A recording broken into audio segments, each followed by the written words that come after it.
नमस्कार, गफसफ टिभीको यो गफसफ कार्यक्रममा म डिके वैभा तपाईँहरूको समक्ष आज नौलो कार्यक्रम लिएर उपस्थित भएको छु। आज हामी गीत सङ्गीतको कुरा गर्नेछौँ।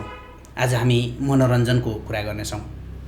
दार्जिलिङ पहाड जहाँ अनेकौँ कलाकारहरू जन्मिएका छन्, जहाँ अनेकौँ सङ्गीतकारहरू जन्मिएका छन्, जुन सङ्गीतकार, जुन कलाकार धेरै मात्रामा चर्चित छन्, तर ती चर्चित कलाकारहरू दार्जिलिङ पहाडको माटोमा जन्मिए तापनि उनीहरू नेपाल प्रवेश गरिसकेर चर्चित बनेकाहरू छन्।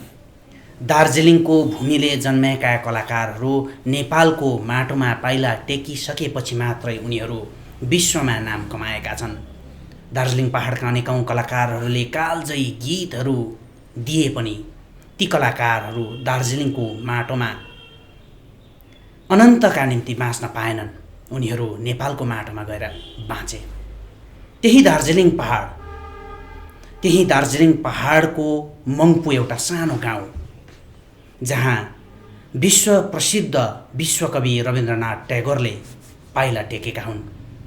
1938 विश्वकवि रवीन्द्रनाथ ट्यागोर मङ्पूको सौन्दर्य प्राकृतिक छटाहरूमा रमाउनका निम्ति आइपुगेका थिए अनि उनले मङ्पूमा बसेर अनेकौँ राम्रा सृजनाहरू गरेका छन्।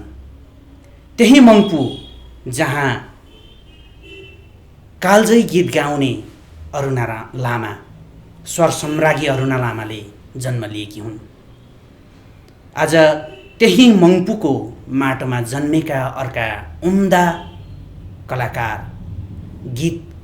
गीतकार, सङ्गीतकार भनौँ, उमेश उपामा हामीमा आज यो कार्यक्रममा हुनुहुन्छ।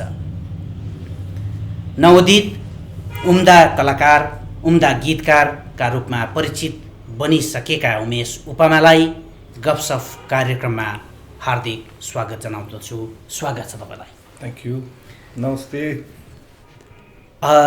उमेश उपामाले हामीलाई राम्रा गीतहरू दिएका छन्।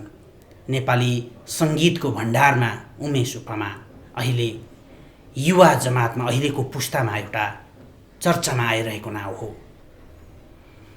भर्खरै भन्दा पनि 1 वर्ष अगाडि नेपाली सिनेमा जगतमा भारतबाट बनिएको आप्पा चलचित्र धेरै दर्शकहरूले हेरे, मन पराए। आप्पा चलचित्रको चारैतिर चर्चा भयो। त्यही आप्पा चलचित्रमा चर्चित गीत हावा सरर अनि सावने झरे, जुन गीत यो जुन दर्शकहरूले मन पराए, उनै गीतका गीतकार हुन् उमेश उपामा। आज तपाईँहरू समक्ष यो अन्तर्वार्ताको क्रममा हुनुहुन्छ। उमेशजी, सुरु गरौँ हावा सररबाटै। दर्शकहरूलाई आप्पा चलचित्रको हावा सररको एउटा अनुच्छेद, एउटा अन्तरा गाएर पहिलो स्वागत गरिदिनु अनुरोध गर्दछु। गाउन चाहिँ मिल्दैन होला है, किनभने बिनाजुले गाएको हो, गाउने हो समयअनुसार। त्यो म त गाउँबाट सहर पसेपछि खासमा चाहिँ गाउँमा गाउने बजाउने है, अब त्यो गाउँले परिवेश थियो। त्यहाँदेखि गाउँबाट सहर पसेर सहरमा गीत गाउँछु, म्युजिक गर्छु, राम्रो गर्छु भन्ने थियो। तर सहर आएर त्यो भएन क्या, किनभने सहर अलिक ठुलो रहेछ, ठुलो भयो अनि त्यो सहरमा आफ्नो हात र आफ्नै मुख जोड्नाले गाह्रो स्थिति थियो। अनि त्यो भएर अनि छोडिदिएँ धेरै वर्ष अगाडि। त्यहाँदेखि पछि अनमोल भेटेँ, अनमोल गुरुङ है, आप्पाको डाइरेक्टर। अनि उसँग बसेर एउटा फर्स्ट गीत हामीले गऱ्यौँ, साउने झरी भने। स्टुडियोमा बोलाएको थियो क्या, स्टुडियोमा। अन्त स्टुडियोमा गएको सबै रेडी छ, तर गीतै छैन, शब्द छैन। उमेश त आजै लेख्नुपर्ने, आजै रेकर्डिङ गर्नुपर्ने भने। अनि त्यहाँ बसेर लेखेँ फर्स्ट गीत चाहिँ। त्यहाँ लेखेपछि चाहिँ अनि हामी नेक्स्ट चाहिँ हावा सरर गऱ्यो। हावा सररको पनि त्यो एउटा स्थायी अन्तराको एक लाइन चाहिँ पहिल्यै लेखेको थियो। थुप्देन भुटिया जो मूल सिङ्गर हुनुहुन्छ, उहाँ र म धेरै वर्ष अगाडि नै एउटा गीत बनाएको थियौँ।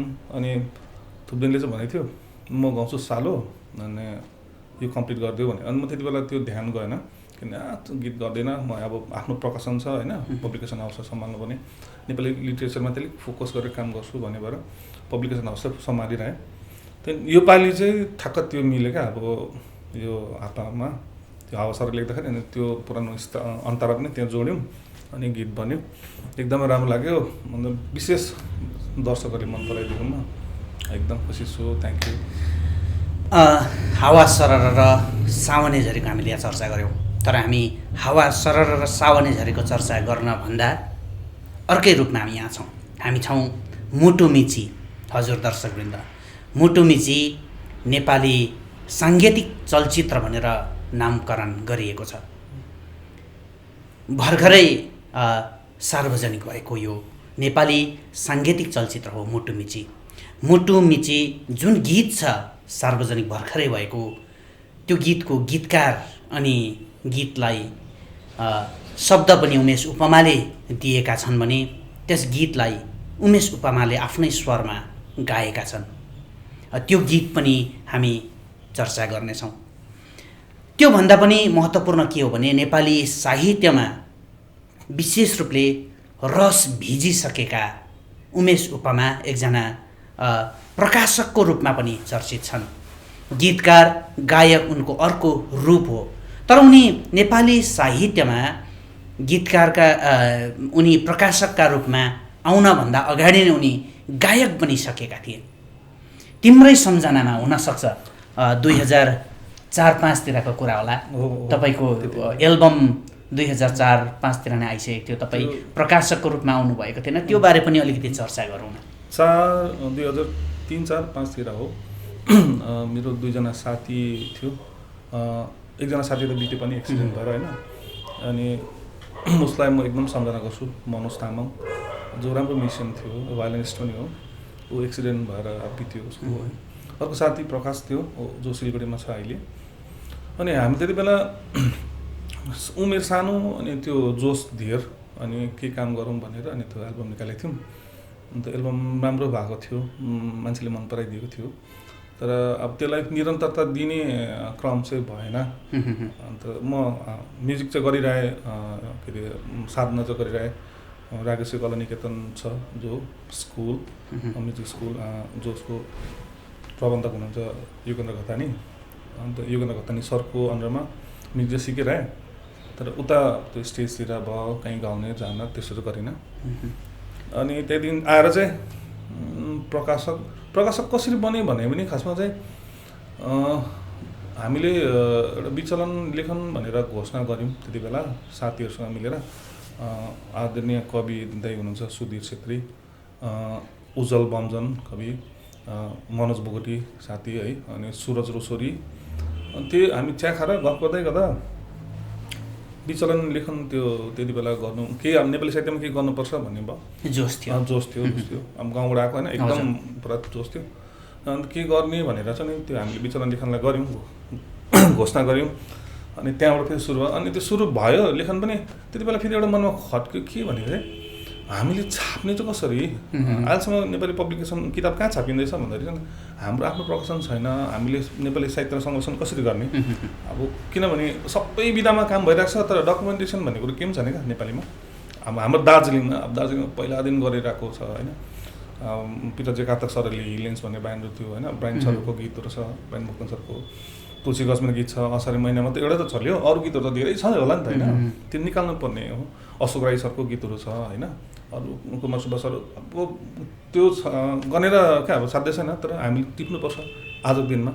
तर म प्रसङ्ग घुमेँ, त्यो विचलन त्यति बेला निकाल्दाखेरि चाहिँ त्यो भयो कि होइन हामी लेख्ने चाहिँ लेख्ने हो, तर छाप्ने कसले भनेपछि चाहिँ होइन बरु म लेख्दिनँ, लेख्ने त छ धेरैजना, मैले प्रकाशन गर्नुपर्छ होला भन्ने भयो।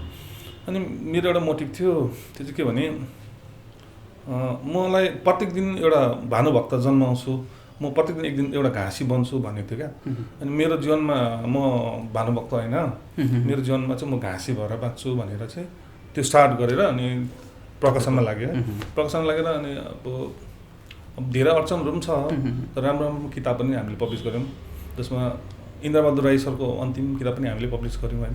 त्यसको नेपाली फन्ट पनि बनाएको छ अहिले चाहिँ, सुधीर छेत्री दाजु जो कवि हुनुहुन्छ ऊ कम्प्युटरमा टेक्निकली पनि एकदम राम्रो हुनुहुन्छ र उहाँले त्यो इन्द्रबहादुर राईको ह्यान्डराइटिङलाई चाहिँ अनि फन्ट बनाउनु भएको छ जो चाहिँ युनिकोडमा छ सार्वजनिक भएको छैन सायद दाजुले सार्वजनिक गर्नुहुन्छ होला यो राम्रो प्रसङ्ग आयो नेपाली साहित्यका महान साहित्यकार इन्द्रबहादुर राईको आफ्नै हस्तलिखितमा एउटा फन्ट बनिएको छ कवि सुधीर छेत्रीले तकनिकी रूपमा यसलाई नेपाली फन्ट बनाएका छन् कुनै दिन यो बारे हामी चर्चा गर्नेछौँ आज फेरि हामी फर्केर आउँ गीत सङ्गीतकै कुरामा आउँ यो प्रकाशन साहित्य सङ्गीत अलिअलि जोडिएको हुनाले प्रसङ्गहरू निस्किहाल्छ तर हामी फर्केर आउँ फेरि सङ्गीतकैतिर भर्खरै सार्वजनिक भएको मुटु मिचे गीततर्फ नै आउँ एउटा अन्तरा गाइदिनुहोस् न किनभने भर्खरै सार्वजनिक भएछ तपाईँको आफ्नै स्वरमा छ त्यसपछि अलिकति खोल्दै जान्छ कि गिटार भनिदिन्छ गाउनु मिल्छ ल है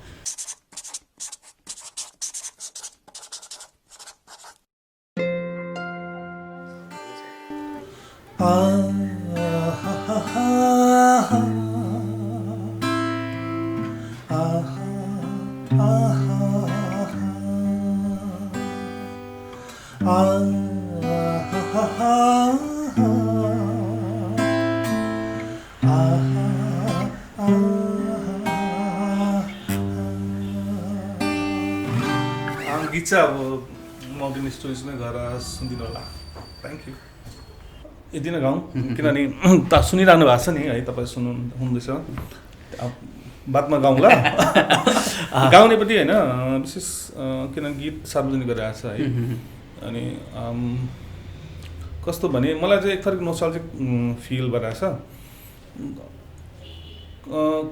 कुनै के काम गर्यो भन्ने भन्दा पनि बढी चाहिँ मैले आफ्नो गाउँमा गएर गाउँसित जोडिएँ होइन आफ्नो बच्चापन हुन्छ नि त्यो हजुर यो मुटु मिची अब है मुटु मिचिएर कसरी मिचिएको छ तपाईँहरूले निश्चय नै हेर्नुहुनेछ हजुरको पनि भएको छ होला के हो भनेदेखि एउटा कथा बोकेको छ मुटु मिची गीतले है त्यहाँ कथा आप्पा चलचित्रका निर्देशक अनमोल गुरुङले यसमा कथा पनि लेखेका छन् उनकै निर्देशनमा बनिएको हो गाउँमा गएर तपाईँहरूले सुटिङ गर्नुभयो मङ्पुमा एउटा सानो ठाउँ मङ्पु है यसको पनि पछिल्लो केही छ कि तपाईँले त्यसै सोचेर गाउँ जानु भएन होला अनि त्यो त अब गाउँ बिस्तारै विस्थापित हुँदै सहरीकरण हुँदै जाँदैछ क्या अब हामी अलिक अझै पनि त्यो खोजतिर थियो होला त्यति बेला अनि अहिलेसम्म छ त्यो किन जुन हामी जुन बाल्यकालमा खेलेको ठाउँहरू अनि जीवनको सपना सानो सानो सपनाहरू देखेको त्यो ठाउँ हो क्या त्यही माटोमा अनि त्यही माटोलाई चाहिँ छुनु पायो त्यही माटोसँग अट्याच भएर होइन त्यसको स्पर्शसँगै आफूले सृजना गर्न पायो भने चाहिँ राम्रो भनेर चाहिँ योपालि चाहिँ आफ्नो मङ्पुलाई छानेको किन बाल्यकालमा त्यही छ क्या कसैको अम्बक चोरेको कसै काँक्रा चोरेको हो कसैको बदमास गरेको त्यही भएकोले गाउँको रमाइलो पनि टिप्नकै निम्ति तपाईँ गाउँ फर्केर जानु यो मुटु मिची एउटा प्रेम प्रसङ्गमा अडेको गीत छ है कथा पनि त्यसरी नै बुनिएको छ भाका भने लोक तरिकाको छ नि है त्यसको पछाडि पनि केही छ कि लोक गीत त्यही मलाई चाहिँ के लाग्यो भने अध्ययन गरेँ है के सिक्यो म्युजिक सिक्यो अरू सबै म्युजिक बनाउनु मिल्छ तर सबैभन्दा स्वादिष्ट र मिठो भनेको चाहिँ खाना भनेपछि गुन्द्रुक खाना कस्तो मजा लाग्छ भनेको छु नि होइन अनि गीत पनि फोक गाउन भनेको चाहिँ त्यत्तिकै मिठो हो भनेर लाग्छ क्या जसरी हाम्रो निम्ति गुन्द्रुक सिन्की किनेमाहरू त्यो भोजनको स्वाद हजुर त्यस्तै गीत पनि अब अरू जनरको गीत पनि छ अरू जनरमा गाउँदा मिल्छ तर मलाई चाहिँ ठ्याक्क आफ्नोपन भन्ने कुरो चाहिँ किनभने हाम्रो जिउमा त्यो शरीरमै त्यो क्या आफ्नो लोक भएको छ किनभने बाउहरूले गाउँथ्यो होइन बाउ आमाले गाउँमा आउने काका काकी सबैजना गाउने त हो तर त्यो उनीहरूले मेन गाउने र मूल मिठो कानमा सट्टै पस्ने भनेको चाहिँ लोक भाका नै लाग्यो त लाग्छ सायद सबैलाई त्यस्तो हो अनि त्यही भएर यसलाई चाहिँ हामीले अलिकति फोक बेसमा काम गरेका छौँ अनि आफ्नै त्यो के अरे गाउँसँग त्यो आफ्नै गाउँमा भएको घटनाहरू मसिनो सानो उपघटनाहरू टिप्ने इच्छा पनि थियो मुटु मिची जुन नेपाली साङ्गीतिक चलचित्र सार्वजनिक भइसकेको छ यो सार्वजनिक भएको साङ्गीतिक चलचित्रमा नेपालका चर्चित हास्य कलाकारका रूपमा चर्चित बुद्धि तामाङ हाइट भनेर हामी चिन्छौँ उसको नामले भन्दा पनि उसको जुन डायलग छ हाइट त्यतिले नै हामी उनलाई चिन्छौँ अनि अर्का नवोदित चर्चित नायिका सुरक्षा पन्त यसमा मुख्य भूमिकामा छन् भने रिया भुजेल कालेबुङकी एकजना अर्का नवोदित कलाकार हुन्। उनीहरू छन्। नेपालबाट यी चर्चित कलाकारहरूलाई नै ल्याएर टिपेर बनाउनुको मुख्य कारण केही थियो कि? खासमा कथाले टक्क मागिरहेको नै उनीहरू दुईजना क्यारेक्टर जस्तो छ क्या। क्यारेक्टर जस्तो छैन, क्यारेक्टर हो भन्ने लाग्छ। अनि त्यो भएपछि अनि बुद्धिज्यूसँग त्यो सम्पर्क गर्दाखेरि हुन्छ दाइ आउने नि भनेर सुरक्षा पनि त्यसरी सजिलो भयो। हामीले त्यस्तो थिएन क्या। अब त्यो मिल्यो भनौँ न, त्यो असुविधा केही फिल भएन। सुरुदेखि नै त्यस्तो सल्लाह बगेरको सुट गर्न अघिल्लो दिन नै सुट गर्ने दिन एक दिन चाहिँ हामी असुविधा भयो होइन कि नहुने स्थिति भएको थियो एक दिन चाहिँ त्यो कतिपय कारणवश। तर सबैजना सेटमा आइसकेको थियो। त्यहाँदेखि फ्लो पनि भयो, राम्रो भयो। अनि यसमा बुद्धिजीको एउटा नयाँ रूप पनि छ जस्तो लाग्छ। किनभने उहाँलाई सबै हँसाउने ठट्टा गर्ने नेपाली समाज अब नेपाली विश्वमा बुद्धि तामाङ भनेको त्यो अन्त होइन, उसको त्यो एउटा उज्यालोपन र रमाइलो छ। तर त्यस्तो नभएर योपालि चाहिँ अब एउटा ग्रामीण जीवनसँगको एउटा अलिकति त्यो मान्छे फिल गर्छ। मैले त्यो तपाईँहरूको मुटुमिची सार्वजनिक भएपछि जुन हेरेँ, एउटा नयाँ थोक तपाईँहरूले दिने कोसिस गरेको हो कि बुद्धि तामाङ मार्फत जस्तो लाग्यो। त्यो के हो भनेदेखि बुद्धि तामाङ हैट भनेर जुन उसको त्यो डायलग छ, आम्बो त्यो है दार्जिलिङे पन चाहिँ त्यहाँ तपाईँहरूले हामी त्यो दार्जिलिङ हाउस भनेको। हजुर, किनभने दार्जिलिङमा अझै धेरै छन् कलाकारहरू होइन, त्यो टिप्न सकेको छैन। बिस्तारै सँग लिँदै जान्छौँ, समेट्ने काम सुरु बस्छ। हजुर, त्यही उताको नेपालमा हम्बो हैट भएको थियो, दार्जिलिङ आएर चाहिँ हम्बो भयो, खुसी लागिरहेको छ। हजुर, त्यो मैले अनुभव गरेँ। एकजना एउटा प्रेम कहानी है, एउटा केटा र एउटा केटीको प्रेम कहानी हाम्रो समाजमा एउटा अहिले त्यति देख्न नपाएला, तर कुनै समय त्यो व्याप्त थियो है। जातपातको जुन समाजमा एउटा पर्खार निर्माण भएको थियो है। प्रेम गरिन्छ, प्रेम गर्नका निम्ति एउटा केटाले एउटा केटीलाई देख्छ, उनीहरूको पहिलो नजरमा प्रेम हुन्छ।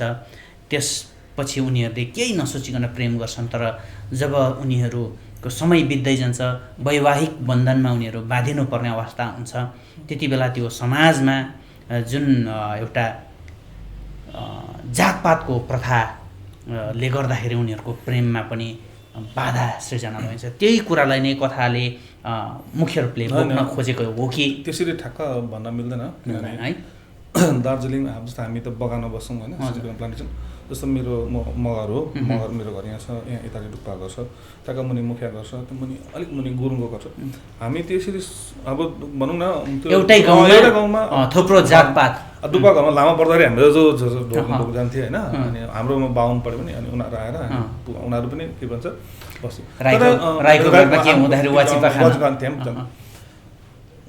देख्दा त्यस्तो पनि देखिन्छ होइन, तपाईँले हेर्नु भयो होला है, त्यस्तो पनि देखिन्छ। त्यहाँसँग अरू पनि छ, किनभने अब मुलुकको अर्थ पनि त हो होइन। अब मायाले मात्रै त हुँदैन होला, त्यो पैसा रुपियाँ इत्यादि कुराहरू छ, त्यो पनि निस्किन्छ। तर हामीले ठ्याक्क यही हो भनेर चाहिँ देखाएको छैन। अनि अब जस अब पाठकमाथि मतलब दर्शकमाथि डिपेन्ड छ, उनीहरूले कसरी हेर्छ। अलिकति धर्म पनि हुनसक्छ होइन, कि अब अर्को धर्मको अथवा उसको अर्को जात, उसको अर्कै जात, अथवा उसको ऊ अलिक सम्पन्नको, ऊ अलिकति विपन्नको, त्यो त्यस्तो छ। अनि आफूलाई जस्तो कम्फर्ट लाग्छ अनि त्योपट्टि जाँदा समाजमा नमिलेका असङ्गतिहरूले गर्दाखेरि एउटा प्रेममा कस्तो प्रभाव पार्छ, मुटु मिचेर नै कसरी आफ्नो सम्बन्धहरू अथवा जीवन एउटा सङ्घर्ष अथवा एउटा सम्झौता हो है। सम्झौता गरेर नै जीवन भनेकै सम्झौता हो भन्ने लाग्छ। केही पनि पुग्दैन है, त्यही नपुगेरै सम्झौता। एउटा मान्छे ठुलो बिल्डिङ बनाउँछ, बिल्डिङ अझै माथि ताला चढाउँछ होइन, त्यसरी बढ्दै जान्छ। अनि किन उसले पुग्ने भए दिँदा उसले ठ्याक्क त्यति पनि पुग्थ्यो। मैले जीवन देखेको सबैले एक थरीको के भन्छ त्यो निरन्तर हिँडिरहेको एउटा रेस कुदिरहेको छ क्या। तर कहाँ पुग्छु त्यो थाहा छैन, निर्दिष्ट छैन। त्यो अनि मलाई चाहिँ लाग्छ एक थरीको सम्झौता गऱ्यौँ जीवन भने चाहिँ बग्छ सल्लाह होइन त्यहाँ अड्किरह्यो भने त फेरि त्यही हो नि त कहाँ चाहिँ तपाईँ भएर बसेर त मिलेन अन्त त्यो आफ्नो जीवनलाई निरन्तरता दिँदाखेरि चाहिँ अब त्यस्तै सम्झौता गर्नुपर्ने होइन त्यही मायाको सम्झौता हो यो मुटु मिची चाहिँ नयाँ गीतको क्षेत्रमा गीत सङ्गीतको क्षेत्रमा आउँदो चलचित्र नयाँ चलचित्रमाथि पनि काम गरिरहनु भएको होला नयाँ 2टा चलचित्रमा काम गरिरहेछ एउटा फर्टिचर भन्ने छ जो अलमोस्ट कम्प्लिट छ त्यसको गीत छ त्यसमा 2टा गीत गरेको छ त्यहाँदेखि भानुपालाको पनि छ उनीहरूले भानुपाला तपाईँको शब्द चाहिँ मेरो स्वर अरूकै छ एड्रिन दाइले गाएको छ एउटा है त्यो चाहिँ फर्टिचरको गीतहरू त्यहाँदेखि भानुपालाको गीत चाहिँ सचिन सिंह दाजु हुनुहुन्छ काठमाडौँ हुनुहुन्छ त्यहाँ बेस अन कालिम्पोङ हो है अनि सचिन दाईले कम्पोज गर्ने म गीत लेख्ने भने त्यो भएर हामी एकचोटि काठमाडौँ गएको थियो त्यो बेलामा त्यो गीत पनि बन्यो अनि यो हाम्रो यो मुटु मिचीको अलिक प्रोजेक्ट पनि गरेको थिएँ मैले सुरुमै भनेको थिएँ कि दार्जिलिङ पहाडको माटोमा थुप्रै कलाकारहरू जन्मिए जुन कलाकारहरू नेपालको माटोमा पाइला टेकिसकेपछि चर्चित बने अहिले भर्खरै हामी कुराकानी गर्दैथ्यौँ एड्रेन प्रधान है विपुल छेत्री यी नयाँ युवाहरूको निम्ति चर्चित नामहरू हुन् युवाहरूले विशेष फलो गर्ने यी कलाकारहरू हुन् जो कलाकारहरू पनि नेपालकै माटोमा भारतको अथवा दार्जिलिङ पहाडको माटोमा जन्मिए तापनि नेपालकै माटोमा पाइला टेकेर नै उनीहरू विश्वमा परिचित बनेका छन् फेरि अब तपाईँहरू हुनुहुन्छ अहिले काम गरिरहनु भएको छ त्यस्तै काठमाडौँ जानुपर्ने अथवा नेपालकै भूमिमा पाइला टेक्नुपर्ने स्थितिहरू आउँदैन के लाग्छ तपाईँलाई होइन हामी दार्जिलिङकै भूमिमा केही गर्न सक्छौँ भन्ने पनि हो कि काठमाडौँ एकदम मनपर्छ है जान चाहिँ मनपर्छ तर काठमाडौँमा गएर काम गर्नुपर्छ भन्ने छैन अब आजको दिनमा त डिजिटल प्लेटफर्म हो है त्यसरी काम गर्ने हामीले मात्रै काम गर्छौँ र यतै काम गरेर हामी सन्तुष्ट हुन्छौँ भन्ने प्रकार चाहिँ लिनु भएन होइन अन्त त्यो एउटा सिमाना मिचेर होइन अब किनभने सृजना कुनै पनि विधा कलाको त सिमाना हुँदैन त्यो ठ्याक्क सिमाना बिन कला भएको त हामी त्यो काम गर्न सक्छौँ अहिले यहाँ काम गरेर अनि काठमाडौँ पठाउन मिल्यो होइन उहाँहरूले काम गरिदिन्छन् उताको प्रोजेक्ट छ भने हामी यता आएर काम गर्न सक्छौँ त्यो बन्यो भने चाहिँ राम्रो भौगोलिक सीमा काटेर उहाँ जानुपर्ने आवश्यक छैन है हुन त अब कुनै कलाको एउटा सिमाना हुँदैन है कलाकार अथवा उसको कलाकृति जहाँ पनि गएर फस्टाउन सक्छ भन्ने कुरा नै हो अहिलेका दार्जिलिङको माटोले जन्माएका कलाकारहरू नेपालमा गएर चर्चित बने तापनि उनीहरू कुनै सिमानाले नछेकेकै कारण विश्वभरिका नेपालीहरूमा छाएर बाँच्न सकेका छन् त्यसको इक्जाम्पल त विपुल छेत्री पनि हो होइन विपुल त बिलोङ्स इन दिल्ली कालिम्पोङको मान्छे होइन दिल्लीमा हुनुहुन्छ अहिले विश्वभरिमा विपुल चिन्छ होइन त्यसरी नै अब मार्केट त्यस्तो छ ग्लोबली काम गर्न मिल्छ जस्तो लाग्छ तर त्यो भाषा साहित्य संस्कृतिको माध्यमले चाहिँ नेपालसँग अलिकति हाम्रो त्यो नजिकपन भएको हो कि एकदम आफ्नोपन पाउँछौँ होइन त्यहाँ गर्नु त अब कहीँ पसलमा पस्यो भने दाजु मोमो दिनुहोस् न भन्दा मिल्यो होइन त चिन्नु त चिन्छ स्वरले अब दार्जिलिङको रहेछ भनेर तर मजा लाग्छ क्या किनभने त्यो बोल्ने जुन भाषा अब यहाँबाट हामी आफ्नोपन दार्जिलिङको सिलगढी गएपछि त्यहाँदेखि अलिकति भए पनि त्यो भाषा संस्कृति इत्यादि कुराहरू मिल्दैन अनि तर हामी जस्तो काँक्रा भित्र सट्टै क्रस गऱ्यो त्यो सिमाना काटेर उता गयो भने अनि त्यस्तै मान्छे होइन त्यस्तो रूप रङ त्यस्तो हाँस्ने आफू जस्तो एउटा अनुहार देख्दाखेरि त्यो सिमाना लाग्दैन क्या अनि आफ्नो दाइ जस्तो लाग्छ कोही त आफ्नो मान्छे जस्तो चिने जस्तो लाग्छ क्या किनभने त्यो मिल्छ पनि होइन त्यो पनि हो मुटु मिची जुन तपाईँहरूले बनाउनु भयो है यो कथा चाहिँ कसको हो अलिकति कथाको ब्याकग्राउन्ड भन्छ कि आफ्नै कथा त होइन होला यो घर झगडा हुने कुरा भयो क्या कथा गाउँको कथा हो अन्त अब मेरो मूल कुरा चाहिँ के तिमीले पनि जीवनमा सम्झौता गरेको छौ भन्ने कुरो हो होइन मायामा सम्झौता गर्नुपर्ने स्थिति आउँछ होला खै अब आउँदैन तपाईँहरूको चाहिँ आउँछ जस्तो लाग्छ मलाई चाहिँ। त्यति हो मुख्य कुरा नै सम्झौता गरेर जीवन अगाडि पर्छ बढाउनुपर्छ भन्ने कुरा।